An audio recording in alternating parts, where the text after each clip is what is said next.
Good afternoon. Thank you everyone for being here for Encore Palm Beach County monthly Zoom event. We are very pleased today to have a special guest, Tim Driver, the president of the Age Friendly Institute. And to start the conversation with Tim, I will bring on our resident HR specialist, Karen Roberts. Thank you, Christine, and good afternoon, everyone. Appreciate you all being here. Before we get started and we ask Tim to introduce himself and we get right into our exciting topics for today, I was hoping in the chat you could please put in what your interest in the topic is today. In other words, are you an HR professional?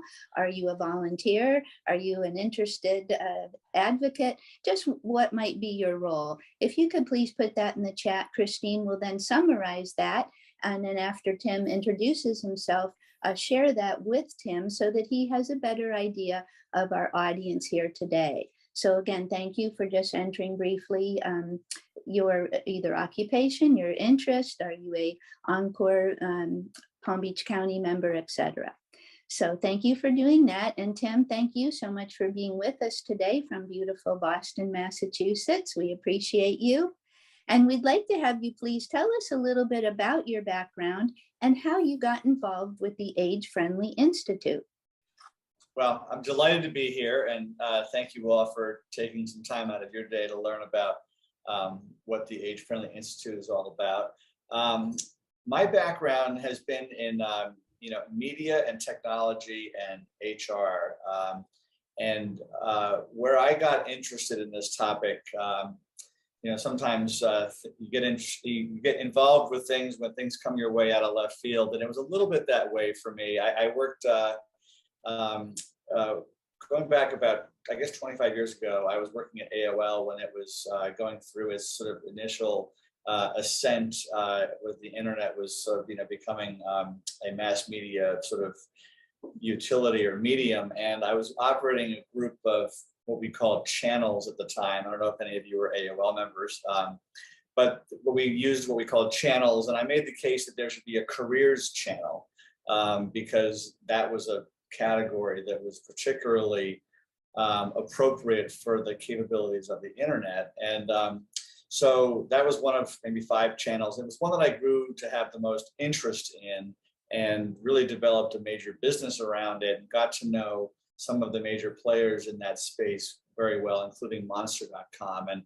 And I thought that, given the population trends, there should be sort of a Monster.com for people over 50, because, clearly people were expected to live longer, and clearly they are living longer.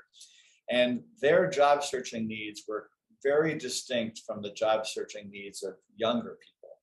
And so Monster wasn't doing it. They were focused on younger people exclusively. And so I purchased a domain name called retirementjobs.com. And my goal was to invest in a team of people to go build a business around this to help older job seekers and address some of those unique needs. And some time went by, and I had left AOL by that point. I had joined another firm that I helped to operate or start called Salary.com. And then something occurred, which was that my dad got let go from a job in his early 60s. He was a bank executive, worked for the same firm for most of his career, and he was, sort of out on the street one day because he, the decision was made that he should be moved along. And sometimes that happens in big companies. It happens. It's always has happened and probably will happen for a long time in the future. But it wasn't handled very well. It was handled without the appropriate sort of dignity, in my opinion. And it just felt to me like there should be a better way. So this was no longer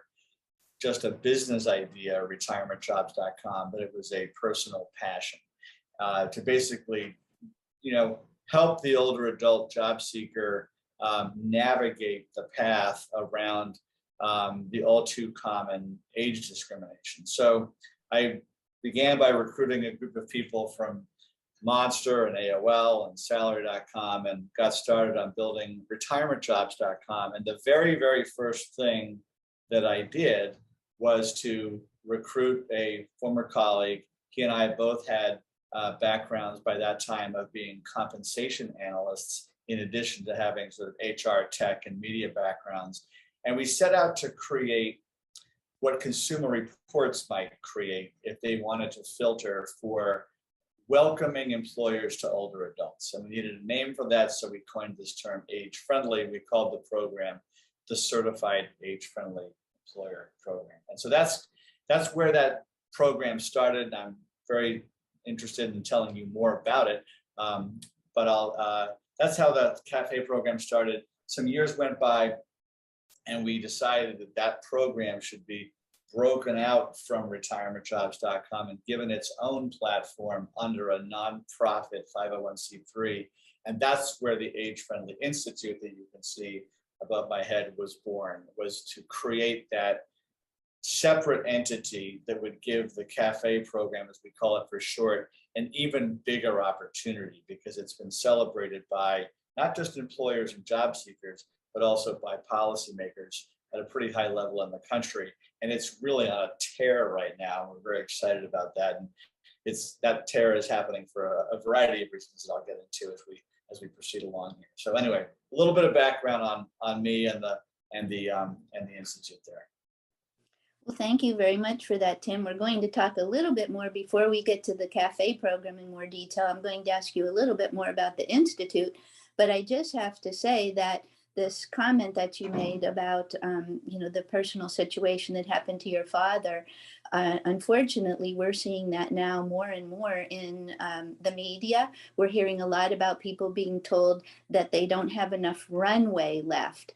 I don't know if the folks on the call have heard that, but that's kind of the latest code words when folks are getting the notice that we're sorry, we can no longer use you. They're actually being told that they don't have enough runway left. And I didn't know if you had heard that. We certainly know that our travel nationwide's been a little crazy with airlines and things like that. Who would have thought that, now we're worrying about that related to age discrimination. We have enough craziness. But anyways, I just wondered if you had heard that term. Yeah, it's interesting. I thought I'd heard them all, but I had not heard that particular phrase. But it's, there are a lot of euphemisms out there that get used, and you often hear about the one, many older adult job seekers hear the term overqualified. That one comes up a lot, and figuring out how to navigate around that, and essentially, how to conduct a job interview when you sort of are seeing age discrimination present itself. I mean, that line that you just used, not having enough runway left, is sort of another, it's obviously an ageist expression. So is overqualified. And the point of these job interviews essentially is to come to an agreement with whoever the hiring manager might be and the job applicant. And so you need to sort of navigate through these situations, because sometimes sometimes the hiring manager is 35 and the job applicant is 55, and the goal is to come to an agreement. And so it actually works both ways. I mean, that runway left thing, is not what you want to hear, but you want to get to a resolution. I often find I hear job seekers say things to hiring managers that are also inappropriate. Things like, I have a pair of shoes that's older than you. It runs the other direction as well. And sometimes they're meant in fun and they're not received in fun. So it's just tricky territory. And I will say, if there's a slight silver lining here, it's that the environment, the culture is slowly getting better, but there's still a lot of work to do. When we do job seeker interviews or surveys, we find that when I first started retirementjobs.com, which is now 17 years ago, 94% of people said that age bias is a fact of life in the workplace. Today, it's about 80%. So it's gone down, but it's still a big problem. And And, lines like that, not enough runway left is, it just represents usually just ignorance on the part of the hiring manager.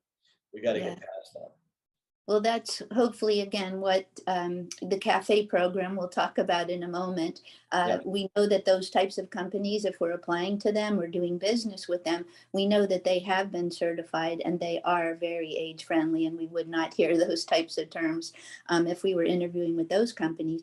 But before we get on to the cafe program, I'm hoping you could talk a little bit more about the priorities. I understand the Institute right now has 3 main focus areas. And so in addition to the cafe, could you please share those other 2? Sure. So the other 2 are, we have a consumer-facing website called agefriendly.org. And we sometimes compare it to other ratings and reviews websites that are on the internet in other categories. So agefriendly.org is a ratings and reviews website for aging. We sometimes call it TripAdvisor for aging. It doesn't mean we're doing travel, because that's not the point. The point is just to say, 25 years ago, if you were planning a trip to London, you might have picked up a Fodor's and planned your trip. And today, the likelihood is that you're not doing that. You're going to a source like TripAdvisor, and you're sort of listening to what other people have said about the best places to go and the best ways to get there. And that's the goal of agefriendly.org, is to present sort of a ratings and reviews environment for things like where to work in your later years, where to live, where to get care, where to buy hearing aids, things of that nature, but all sort of the so-called wisdom of the crowd. So that's a major initiative called agefriendly.org. It's recently received some additional funding from a major foundation in the aging space called the John A. Hartford Foundation. So that's one initiative. The Certified Age-Friendly Employer Program is a second initiative. And then the third one is what we call the age-friendly ecosystem. And it's really, we at our organization started, as I've begun to tell you about, this age-friendly employer program. And then several years after that, the World Health Organization in Geneva started something called the Age-Friendly Cities program, where they developed a rubric for judging and rating age-friendly cities and communities, of which there are now over 1,000 around the world. And then a few years after that, an organization in New York, coupled with another one in Boston, created something called the Age-Friendly Health Systems Initiative. So those are the 3 main pillars that make up the age-friendly so-called ecosystem. So one of our goals is to bring those together, to talk and learn about what the shared characteristics are, and then to bring together stakeholders from lots of different places, the private sector, the public sector, the policy sector, and figure out how do you create an age-friendly environment across all of these silos, if you want to call them that. So underlying it all is this big ratings and reviews engine, because what these folks in Geneva have lacked and the folks in New York have lacked is sort of a regular way of being informed about what older adults themselves think of these rubrics and policies. So it's all very well to have an age-friendly policy, but if there's not a feedback loop from the older adults who are being served, then it's not going to get better over time. It's just going to sort of it's going to be stagnant. So that's the initiative there. And it's a pretty ambitious one, but we've been extraordinarily exhilarated by how receptive the folks who work in those different areas are to sort of coming together around essentially improving the quality of experience for older adults around these different categories. Well, here, that sounds very exciting, because you're right. Sometimes folks don't feel they have a voice about something, and something's supposed to be helping, but it may not be. So that's wonderful that folks at such a high level, are now having a place where they can get proper data and feedback. So thank you for doing that and sharing that. I'm going to take a pause a moment before we move on to our next question. Christine, have we had results in our chat in terms of who might be with us today on the call? We do have a few people who are interested in work opportunities remotely or looking for part-time work opportunities. And we also have Kathy Bowers with us from the National Patient Advocate, founder and president of National Patient Advocate, who she's involved with a multitude of other organizations and associations. So we welcome you all. Thank you. Thank you, Christine, and thanks everybody. You can still put in the chat your interest if you would like. And since Tim, we just heard that a couple of folks might be looking for work, this might be a good moment to talk about a little bit more about the retirementjobs.com, because I do know from looking at it and utilizing it that you do offer the opportunity for someone to search on full or part-time and that type of thing. So maybe could you just share a few bits of that functionality to help prepare folks if they might, after this call, go to retirementjobs.com? Absolutely. So, as I said at the beginning, the goal was to, in those days, we would call it sort of build the monster.com for people over 50. Today, people might think of it as Indeed for people over 50. But that's the goal, is to basically to understand the needs of older adult job seekers. What are they looking for? And then also identify the employers that are proactive. And the goal there is essentially, help the older adult job seeker save some time by going first to the employers more likely to welcome them than to shun them. So it operates, in all other respects like a traditional job site. You go in, you put in your zip code. If you want to, you can add some keywords like the type of work you're looking for, the type of job title, and then do a search, and you see search results. And there are job listings there, several 100,000 of them around the country, and they change every day. So, and they cover a wide variety of categories. They are, as Karen mentioned, sometimes part-time, sometimes full-time. And what we find often happens, and I've always thought it would be great if we could find a way to sort of technologically make this just magically happen, but we haven't gotten there yet. But what we find people do on their own is they put together different activities in their so-called retirement. It might be partly volunteering and partly working part-time.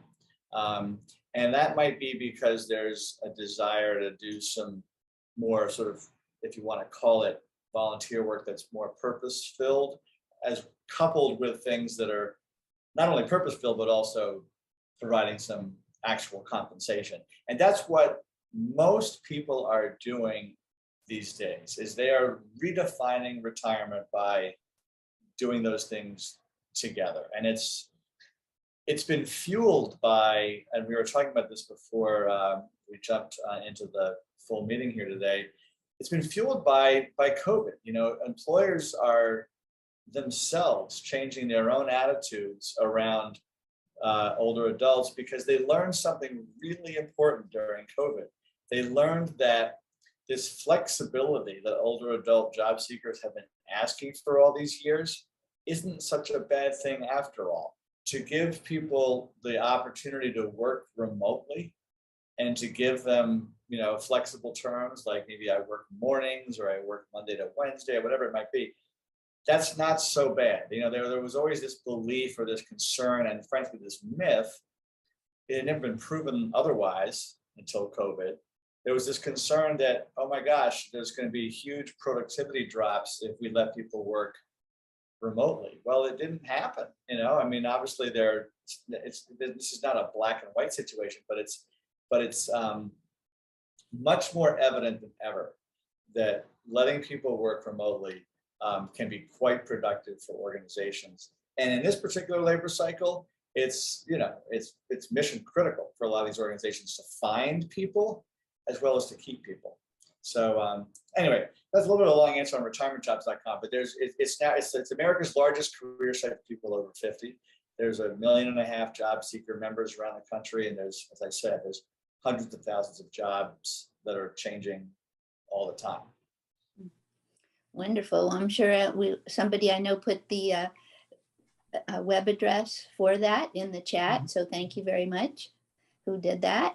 And I'm sure Karen, if I could interrupt, the job portal for retirementjobs.com has always been on our website on the page Finding Work, as well as the work from home link to Manpower's remote jobs program. That's great. Wonderful. Thank you for reminding us about that, Rosemary. So Tim, our next question is, you did share a bit about how this CAFE program, Certified Age-Friendly Employers, came about in terms of kind of a consumer reports to help job seekers know what companies might best value their wisdom and experience. Could you share with us about how many companies across the United States are certified, and just a bit more quickly about the process, and perhaps what level of interest you're seeing in that now in this tight job market, as you said? Sure. So first of all, on retirementjobs.com, there's hundreds and hundreds of employers represented there. There's a a subset of those have gone the extra step to become a certified age-friendly employer. So there are about 150 certified age-friendly employers today, and almost all of them are larger organizations. And that's a function really of the fact that those are the ones that have gone through a process and maybe have already had a developed, well-established diversity, equity, and inclusion program. So they've extended that program to include age. The other thing I would say is there's now, particularly with the current job market or talent market, also the recent promotions that have gone on, there are hundreds of employers that are in our pipeline, and we're working feverishly to get them all processed, which takes some time for our committee members and compensation analysts to go through that process. But there's a very, very fast growing program here that's also not just in the US anymore. It's now expanding into other countries. So that's the answer on the number. Wonderful, thank you. Perhaps you could share, I know we would be quite interested, I believe, to know a few types of best practices that you ask companies about as you're certifying them, and perhaps share a real life example of a company that we might all know and recognize, perhaps in terms of what specifically they're doing that has earned them this designation. Although I understand there's a number of requirements or suggested best practices, perhaps you could just pick one or two to share. Sure. So over the years that we've been doing this, which is, as I said, since 2006, we've taken a number of steps to keep it a rigorous program and also make it practical for employers to go through. We sort of have, we've distilled our sort of best practices down into, there's 12 different category areas that we're measuring on, and there's probably about 70 questions that we're putting employers through. We're also gathering data as we go through that to sort of ascertain what do different sectors look like, because we always compare an employer to another employer within its sector as opposed to all employers. And that's partly because you can never really expect, for example, a retailer to have the same benefits programs as a hospital. They're just in two totally different categories, and you're always going to find better benefits in a hospital than you are at a retailer. And so we take a lot of pains to look at it by sector, as well also by organizational size. And I would say about half of the things that we're asking employers to give us feedback on are quantitative in nature, and the other half are more qualitative. On the quantitative side, we want to make sure that let's just start with, the percentage of their employees who are over the age of 50. We expect that to reflect the community in which they're doing business. We don't have a quota per se, but that's one of the things that's very easy to measure. And everyone can answer that question, very quickly, because they have a payroll system, and in that payroll system, almost all the time, there's a date of birth associated with an employee. And every process we run with an employer is highly confidential. So we're not sharing any of their data, but what they share it with us with the knowledge that we're not going to do that. We're only comparing them against their industry on an aggregated data basis. So we take a lot of pains to keep this a carefully confidential system. So that would be one example of a highly quantifiable measure. We also look at benefits programs. We look at training programs. You often hear from older adult job seekers or employees, and this gets back to your runway comment, like the training programs are offered to everybody in the organization except me. I'm 55 years old, and oh, you're not expecting me to need training because I have one foot out the door. Well, that's a good example of maybe something that's completely wrong. Maybe I actually plan to stay with that employer until I'm 70 if I stay healthy. And so I want to be trained. Yes, guess what?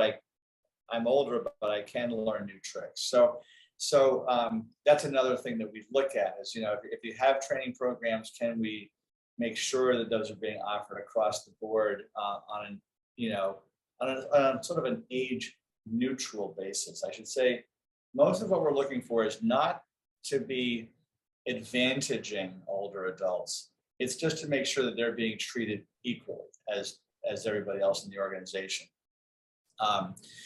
So those are sort of the quantifiable side. On the qualitative side, we expect to see, especially in this day and age, a robust DE&I program. I mean, that topic has become so critically important. It's what, any organization, if they're not doing that, that's kind of a red flag, frankly. And they're, because the expectation in the community, from the investors, from the customers, and the employees is that exists. And then because that exists, if an employer is doing it on a comprehensive basis, they would have not just a treatment for race, ethnicity, gender, LGBTQ, et cetera, but they would also have age factored in. And that really is one of the biggest drivers of the growth of this program right now. We want to see not just a D&I program, we also want to see management commitment. When we were starting out with this 15 years ago or more, it wasn't very hard to convince the head of HR that this was a good initiative. But it was very hard for the head of HR to convince the chief marketing officer, the chief financial officer, the chief executive officer that they should spend time on this. And that, it oftentimes got stalled in HR because they didn't have the ammunition, I guess, to get it done or to get it prioritized.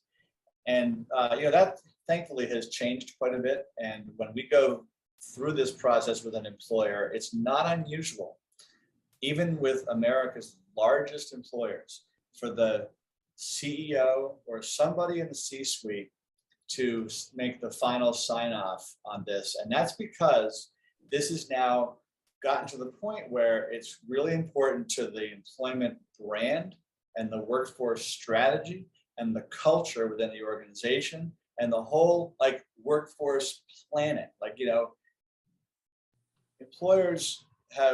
Many employers have hugely costly retention challenges. And they've realized that this program can be one of the ways to address that. So we want to see management buy-in and evidence of that. We certainly hate to see recruitment advertising that exclusively features young kids out of college. Nothing against young kids out of college, but if because they have an important role to play as well. But we would expect to see a diversity, not just on race and ethnicity and gender, but also on age. And having a little gray hair in the cubicles or the management suite is, we see as a good thing and evidence that that's going on within the organization.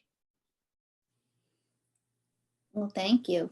I think maybe, Christine, would this be a good place to pause to share any comments? I see a few things going in the chat, and perhaps there could be some questions or comments particularly related to what Tim just said. So before we move on, might you like to share with us? Yes, we have a few interesting comments. Actually, Kathy had mentioned often websites only show a younger workforce. That is a key to culture. I think that's a good point. What's your take on that, Tim? Well, that's definitely one of the things we're looking for employers to move past that. And, you know, we are asked, most of the time, we are asked by these employers that approach us to be certified, you know, what should they be doing? And that's one of the things we start with is they should be representing themselves. If they've earned the designation, they should be representing themselves as having earned the designation by displaying the seal, the CAFE seal on their website and communicating that internally. But they should also be showing future staff, you know, prospective staff, that they have this commitment. And one easy way to do that is to change the collateral to be more reflective of age diversity. Thank you for that. And actually, Kathy had made a comment regarding in the past that many of the HR issues included preparing employees for retirement and the next step of second careers. And I know that's a prominent issue right now and one of the things that Encore addresses. And what are your thoughts on that as well? Well, one of the things I've been so pleased to see emerge with real funding behind it in the last few years is the concept of ERGs, which stands for Employee Resource Group. Sometimes employers will call it by a different name, like a business resource group or a colleague resource group. These started some years ago addressing cohorts that were cohorts like, you know, African Americans within an organization or LGBTQ. And these were essentially affinity groups within an organization that would get together and share their experiences together. And they would, you know, have discussions, but they'd also perhaps have some training on how to address some of the things. They would essentially build a sort of like a support group or an affinity group within the organization. In the last 3 years, I would say, the concept of older adult ERGs has come on strong. And it's really fascinating to see how it's happened. It's been organic. And I think it really does represent a shift in the thinking of these organizations, that they would be not only creating these, but even funding them, you know, giving these ERGs money to spend on activities. And what are those activities? Well, they could be, you know, during COVID, there was less in-person stuff, but now there's more in-person, you know, gatherings and also programming, you know, things like just addressing people where they are, which is if they want to work longer and perhaps part-time or flexibly in some other manner, you know, help them do that and maybe introduce them to, you know, either the company's own retirement planning resources or other ones that exist to help them just navigate this process. Inevitably, those ERGs also include programming around elder care resources. You know, it's not uncommon for employees in their 50s and 60s to have parents or other relatives that need support. And so that's a pretty common one, you know, is just a little bit of support around that topic, because it's a hugely, I mean, not only is retirement planning complex, so is caring for older adult loved ones. So it's really been extraordinary and you know, a big positive that employers are doing this. And this is one of those topics that people, when we bring those employers together, this has been one of the biggest topics, is people saying, aha, we're not doing that. How do we do that? And it's really pretty impressive. Thank you. I think that may be it on the questions for now, Karen. Well, we'll come back and circle back, of course, again before the end and see if there's another one. So thank you, Christine, for that and other comments.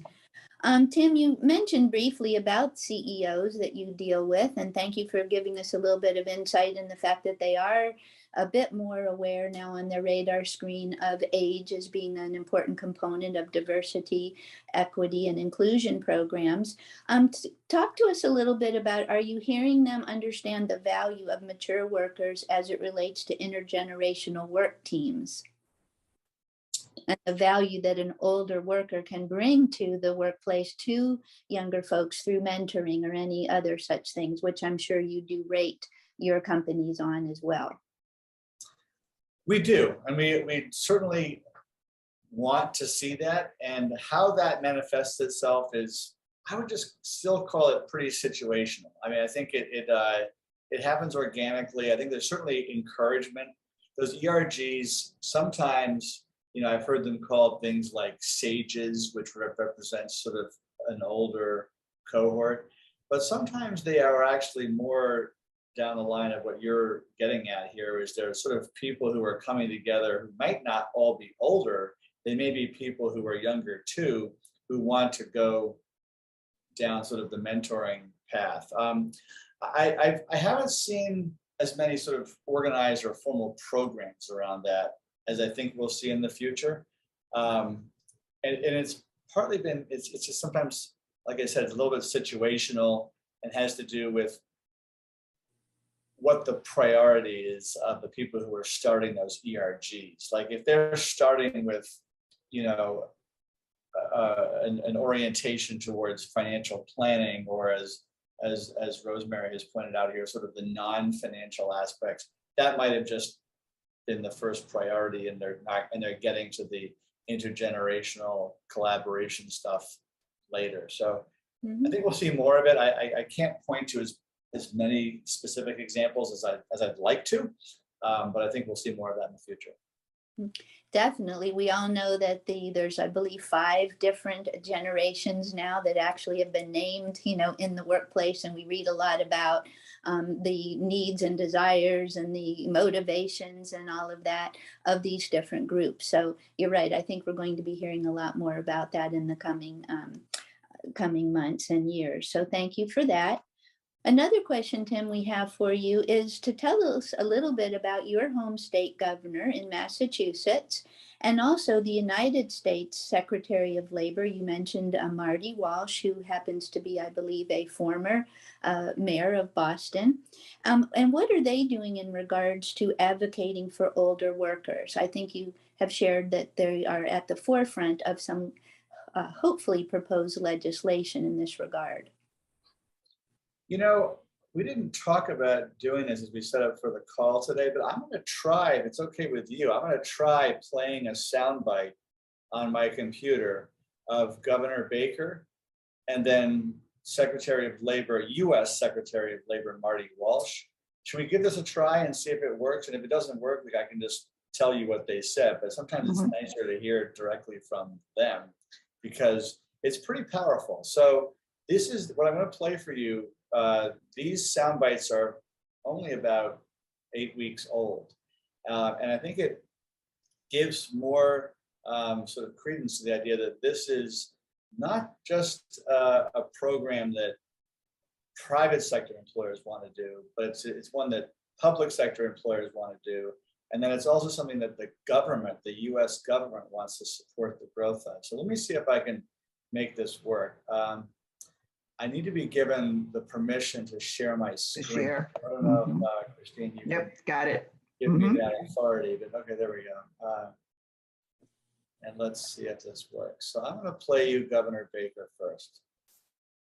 We've taken another step with regard to this. The Commonwealth of Massachusetts as an employer has been designated an age-friendly employer. And we're the first state in the nation to achieve that objective.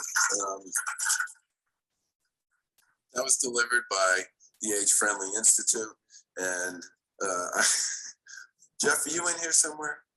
So Jeff McHugh is the head of human resources in state government, which means he oversees 42,000 people who never think they get exactly what they want out of state government. But he and his team and everybody across the 250 agencies that exist in the executive branch have been very dedicated and committed to this challenge. And, you know, I was reading the sort of checklist, workbook, whatever you want to call it, that the Age Friendly Institute puts an employer through to get designated. It's a lot of work. And I'm really glad Jeff did it and not me. But the point here is this is not some, you know, flag waving thing.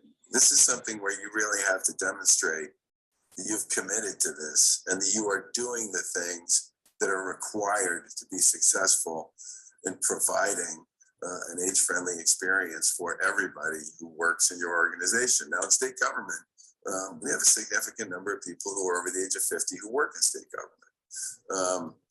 And that certainly makes it something that's a little more important to us as an employer generally. But I really do believe that if you're gonna want other folks to play by a certain standard and a certain set of rules and a certain set of expectations, you need to play by them too. And that was one of the reasons why we went at this pretty hard, and we're thrilled to have been designated and to be the first state to be designated as such. We also, I'm going to pause him and I'll play Marty Walsh now. I want to thank my friend, Governor Charlie Baker, for making Massachusetts the first state government in the nation to be designated a certified age-friendly employer. When I was mayor, the partnership between our Age-Friendly Commission and your council to address aging was truly a great example of local state cooperation. And I'm not surprised it has led to a new national model. So I just figured I'd play those just to give you a sense of how seriously this is being taken, not just by employers, but also by policymakers. And, you know, when this program first started, we'd only been doing it for about a year. And the head of the United States Senate Special Committee on Aging called a senator and asked if he and I could go around the country doing press conferences in front of some of the headquarters of employers that have been certified. And we were, of course, delighted to do that, to showcase these employers. And he wanted to do it not just for the economic security of older adults, but also for the health benefits, the physical health and the mental health. You know, the mental health impact of the involuntarily retired is not measured at all. And he was very tuned into that. He was also tuned into the economic expansion opportunities for the country, the GDP of the country. If you keep people working longer, you have higher productivity, you have higher GDP. So he was really tuned into that. That led during the Obama years to an invitation to the White House for me to talk with policymakers there too about some of those same topics. So Charlie Baker, who you just heard from, and Marty Walsh, and Charlie Baker happens to be the most popular governor in the United States with a 70% popularity rating, which is pretty astounding. He's a real centrist. He's a private sector guy by background, happens to be from the health sector. And, you know, not surprisingly, a lot of other governors or their people are now contacting us to go through this process of becoming certified themselves. So this is the sort of thing where it's happened in every single sector we've been in. And, you know, if Raytheon is doing it, then Boeing wants to do it. And if McDonald's is doing that, then Burger King, you know, I mean, these are all, and with, you know, state government in Massachusetts, well, guess what? The California government called us like the next day. So that's the way this tends to work. And I fully expect a year from now to have, you know, many more state governments having gone through this, as well as cities. So there's lots of different really good reasons for, you know, it's not just great for job seekers and great for employers. It's also good for the country and people's health. So, you know, these are among the reasons we're so passionate. And I've seen a comment there about President Biden. Yeah, people are working longer, and they, you know, I really want to see an administration maybe President Biden will be the first one to do it, to create a cabinet level position for aging. It hasn't happened. It should happen, and maybe one of these days. Well, thank you, Tim, for sharing the excitement of your state and your state government being the first one certified in the program. That is quite a accomplishment. So kudos to your state and to your team for working with them. And then, as you said, being viewed as a model for other states. So we'll certainly watch out for that with eager excitement to see that this does become something that is viewed as a important thing, as you mentioned, economically, health, mental, and physical health appropriate. So thank you for that. I wanted to see, Christine, if there's any other questions, or we could, at this point, if there's nothing in the chat, see if Tim has any closing remarks he'd like to share, and then we can turn it over to the audience for some questions. Nothing that we can see right now. I'm sure once we open it up, we may get a few, but for now, I think Tim can go right ahead and close with his thoughts. Well, I guess one of the things that we are exhilarated about is the fact that this growth that we're seeing is pretty organic growth. It's being driven by people's desire to work longer under better terms. I think it's, I'm optimistic that even beyond this current labor cycle that we're in, I mean, this labor cycle, the labor cycle goes through cycles, and there will be a recession, and there will be employers that are less rabid about finding new talent than they are today. But I think this will outlast that, because I do think we are seeing a very significant shift in the culture. And the survey work that we did around that COVID point that I mentioned showed that 7 out of 10 people were saying they were looking at delaying their retirement up to 5 years because of what they perceive as a better environment, employers being willing to allow for this remote work thing without looking at people askew or askance if they wanted to work remotely. So I think that the ripple effect of that throughout the culture, throughout the sort of the retirement industry has the potential to be extraordinary. I was talking to an employer just before this call that works in the staffing industry, and Rosemary mentioned Manpower, and they're a good example of an employer that's really activating around this. And this was another staffing company, and this concept of sort of temping your way through retirement is bigger than ever. And you hear about different flavors of that. You hear about returnships, and you hear more and more and more of that. And that's because it's becoming a little bit better accepted. Having said all that, I don't want to paint too rosy a picture here. It's hard. It's hard. There still is a lot of bias out there. It's changing. It's getting a little bit better, but it's still hard. And that's why, it's important to have an age-friendly employer program, because frankly, it's kind of discouraging to go apply for a job at an employer who really doesn't want you around.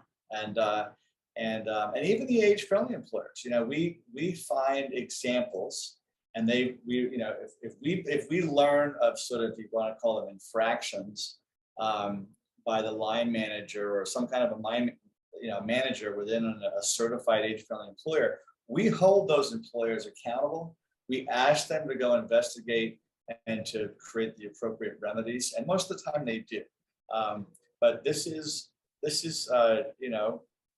tricky territory, and there's a lot of work still to be done. So I'm delighted here to be talking with you all today, and would love to answer any other questions you might have. Thank you, Tim. Christine, Tim, it's go ahead. Dave Mack. I think your last comments here are very, very to the point. So, we hear that there's 11 million jobs that are available in the United States, right? That employers have that many positions.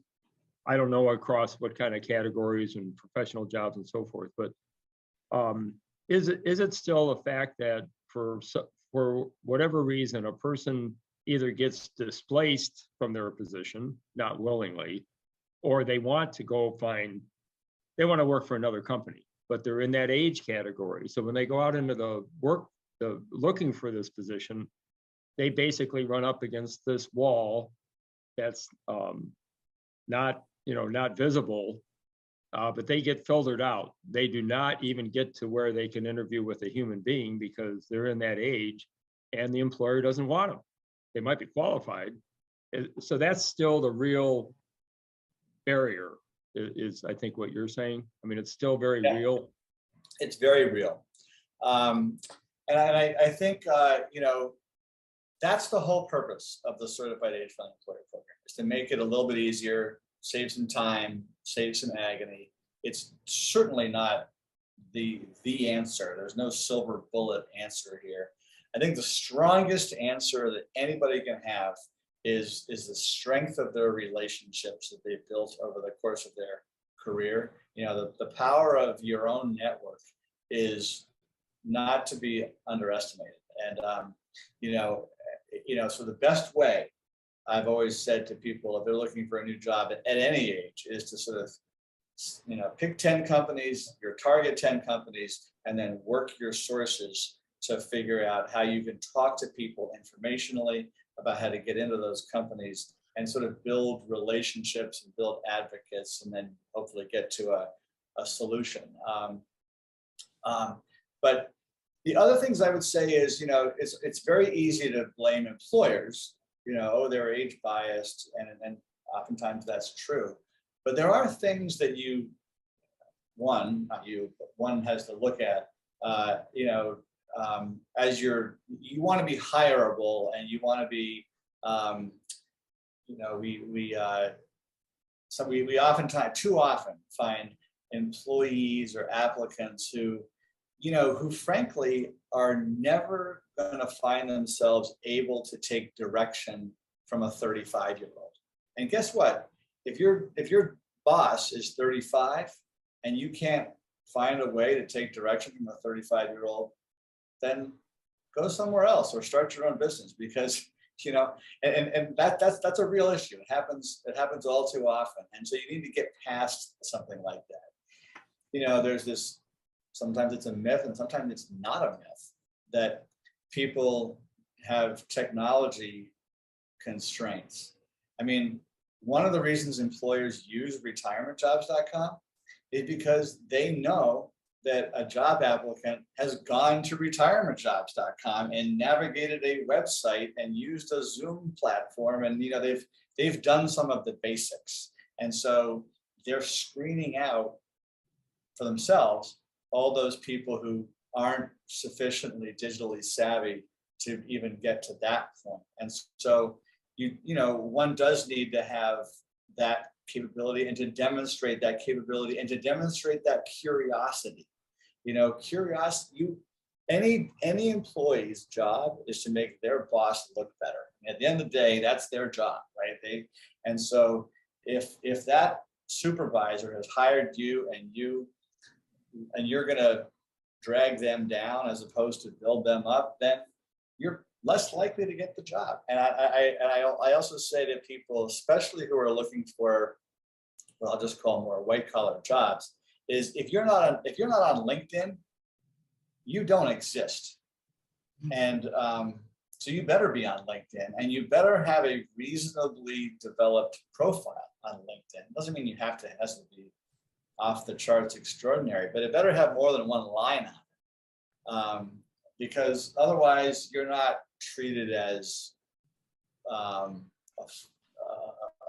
full candidate, for lack of a better term. So there are a number of things like that you can do to sort of do the job seekers side of the story, and then the rest of it is the older I get, the more I'm only in my mid-50s, but the more appreciation I have for the value of just relationships, and the value of developing those relationships and having, when you get into an interview, develop a relationship, and then and obviously your chances are always going to be a lot better of navigating around that age issue, which, unfortunately, is still sort of the elephant in the workplace, and it's going to be around for a while longer, I'm afraid. So, but there are some tricks, a few tricks to help advance the cause. Thank you, Tim. Is there anyone else who has a question for Tim? If you do, unmute yourself. Okay. I always have questions. Everybody knows that, Tim. I guess my first question would be, you have developed an approach to at least 150 employers and more in the pipeline who have been responsive to the message about the certification process. Could you just say a little bit more about what is the message that you send out that convinces them to take part in your program? Sure. I would say, when we're talking to an employer, we're either talking to the person who runs their diversity, equity, and inclusion program, or we're talking to someone in the benefits department, or we're talking to someone who does talent acquisition. And so the message that we deliver is probably going to be prioritized based on that person's role. And usually we're introduced to one of those three people by the Chief Human Resources Officer, or the chief, sometimes it's called the Chief People Officer. And they will have sort of delegated the job based on, whatever they see to be appropriate. So the messaging will differ a little bit depending on who the audience is. But I would say, all three of those are really good reasons. And then where I get even more excited is when it's not just one of those three people, but it's someone in the marketing department, because we have done some really cool studies to tie the longer tenure of older adults to for example, the store profitability of a retailer. And you can sort of follow the train of thought here. So people know, if you look at like the big consulting shops like McKinsey, they will tell any employer that if you have better tenure, you're going to have better customer satisfaction. And I'll just give you a very specific example. Like if I walk into Staples and I say, hey, where are the rubber bands? And the person says, well, it's aisle 19, bottom shelf. And they're able to tell me that because they've been there for 6 years as opposed to 6 months. I have had a better customer satisfaction. I am going to come back more frequently. I am going to make that store, along with my other peers, I'm going to make that store more profitable. Guess what? The tenure of older adults is 3 times that of younger adults. So what these people have done, not just McKinsey, but others, is they said, all right, well, if longer tenure is good and contributes to store profitability, and older adults stay on the job 3 times longer, well, maybe we ought to do some more hiring of some of those older adults. And maybe if this is true and this is true, then that's true.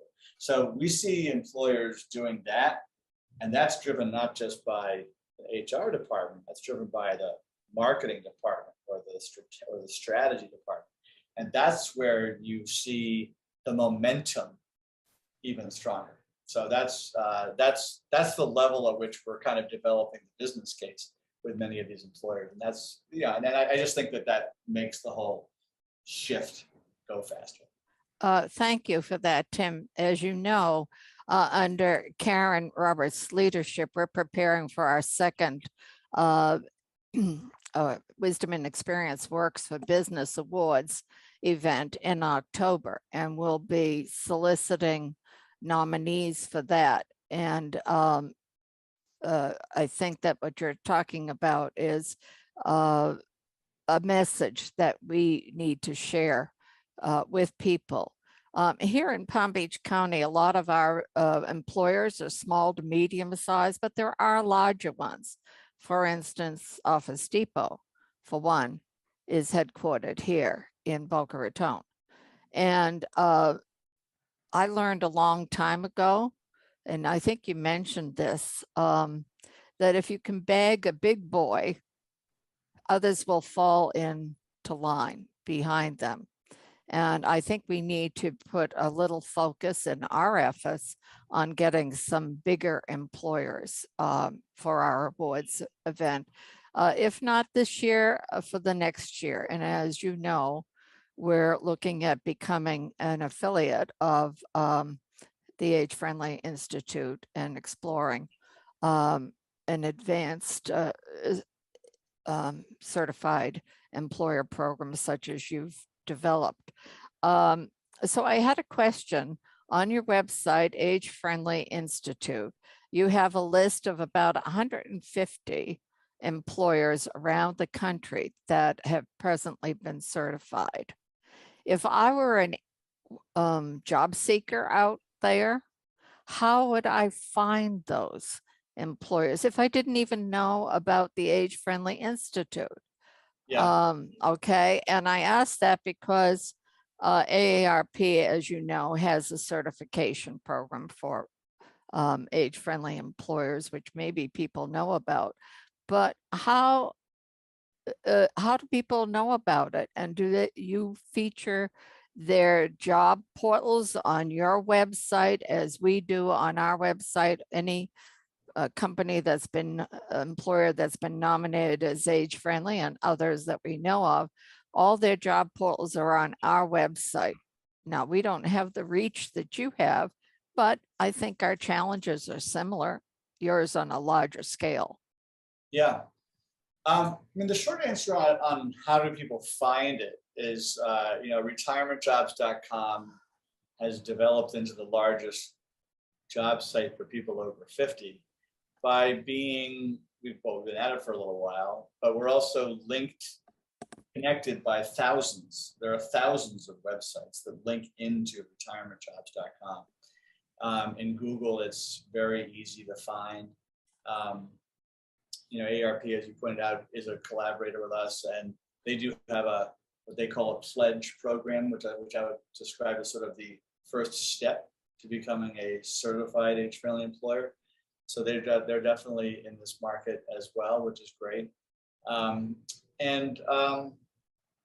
But the other part of my answer to your question, or to your point, is that we're always looking for this to be an even more visible program, and that's why we're so encouraged by the Department of Labor's interest in this, because obviously they've got a pretty big megaphone, and Marty Welsh, I just played you what he said, and he and by the way also Charlie Baker, they talk about this in an unscripted way and a scripted way all the time. So so those are some of the ways people find it. We're not doing Super Bowl advertising at the moment, but maybe that's in the future. Who knows? I do have a last question. As you know, our focus to some extent has been on age-friendly employers. However, we're also interested in the engagement of people 50 plus in civic life as volunteers and other ways. And we've started talking about how can we develop an approach to creating an age-friendly Palm Beach County. And we've looked at the AARP program, which tends to focus on things like transportation and services for elderly people. We're a little bit more interested in active older adults, people who can continue to make a contribution, that don't just need services. And and involving younger people in interaction with older people. So how would what we're talking about relate to your program of the age-friendly organization? To be a content partnership? Is that the way for us to go? Or do you understand what I'm saying? Yeah, I do see where you're going with that. So I would say a couple things. First of all, you know, I think that the ARP program, they are the U.S. affiliate for the World Health Organization's Age-Friendly Communities Initiative, and there are the so-called 8 domains of being an age-friendly city, which do include things that are more oriented to sort of the active older adult. So I would suggest that if that's your focus, you can orient yourselves to that priority if you so desired. The other thing I would suggest to you is I can introduce you to one of my colleagues who can help you do what's called claiming the page of certain communities within Palm Beach County on agefriendly.org. So if you were to go to agefriendly.org, you know, there's a page for every town in America, and each of those towns can be claimed, which is a little bit like if you were a hotel on TripAdvisor. You can claim it, and you can help edit it, and you can help build the traffic around it, depending on what your messaging for that community want it to be. And I think, you know, your organization would be very eligible to be a claimer of a town page within Palm Beach County. Actually, Tim, we're thinking bigger than a town. Okay. We're thinking of the county as a whole. Yeah, because that would be a good conversation with my colleague Jody to see whether maybe it's all the towns.